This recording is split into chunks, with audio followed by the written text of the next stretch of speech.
बचपन में मैं करना चाहता था, बचपन में मैं डांस करती थी, लेकिन अब पिताजी ने कहा है कि इंजीनियरिंग करना है।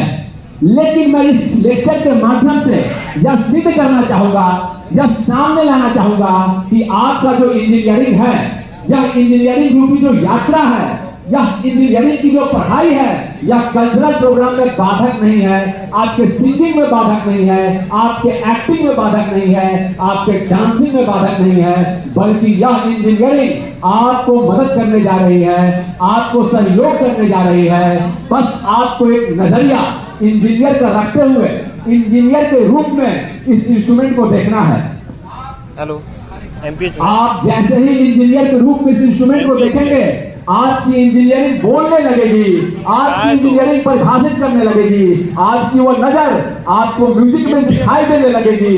हर जगह आप इंजीनियरिंग का उपयोग कर, डांसिंग, सिंगिंग इत्यादि में इंजीनियरिंग का उपयोग कर सिद्ध कर सकते हैं, वहां भी इंजीनियरिंग से आप आगे बढ़ सकते हैं। इंजीनियरिंग में हम लोग विज्ञान का उपयोग करते हैं, अन्वेषण, विश्लेषण, परीक्षण करते हैं। इसी का उपयोग कर हम लोग संगीत को देखेंगे। हम एक इंजीनियर की नजर से संगीत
जो मकाम वो फिर नहीं आते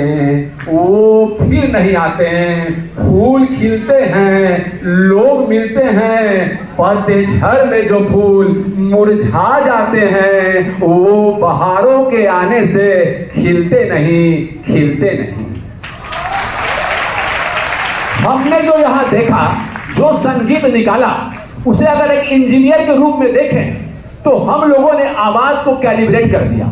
इतना ऊंचा आवाज है तो इस स्केल पर है, इतना ऊंचा आवाज है तो इस स्केल पर है। जैसे हम दूरी को कैलिब्रेट करते हैं, या मीटर है 1 मीटर या 2 मीटर या 3 मीटर या 4 मीटर, वैसे ही आवाज को हम कैलिब्रेट कर देते हैं। या सा है, उससे ऊपर की ध्वनि रे है, फिर गा है, फिर माँ है, फिर पा है, फिर था है, फिर नी है, वो सा। इस तरह से कैलिब्रेट एक इंजीनियर उसे कैसे देखेगा? आवाज के उतार चढ़ाव को ऑब्जर्व करेगा, आवाज के उतार चढ़ाव को स्केल लेगा, आवाज के उतार चढ़ाव को रेंज देगा। जैसे ही इंजीनियर की दृष्टि म्यूजिक पर पड़ेगी तो वहां म्यूजिक इंजीनियर की भाषा में बोल पड़ेगा। अतः यह सिद्ध होता है कि इंजीनियरिंग कहीं से भी आपको अवरोध सिद्ध नहीं कर रही है, यह बल्कि आपको सहयोग कर रही है। यही चीज साहित्य में है, यही चीज ड्रामा में है। साहित्य में अगर हम प्रेमचंद की कहानी पंच परमेश्वर को पढ़ते हैं तो एक अलग ढंग से पढ़िए, एक इंजीनियर की नजर से पढ़िए, परिस्थितियों को देखिए, आखिर परिस्थितियों बस उसने ऐसा क्यों किया, कारणों को ढूंढिए, मनोविज्ञान को समझिए कि आखिर इन कारणों के पीछे कारण क्या है, उसी घटना के पीछे कारण क्या है। पूरा बनाना ही पड़ेगा 100 रुपये की तो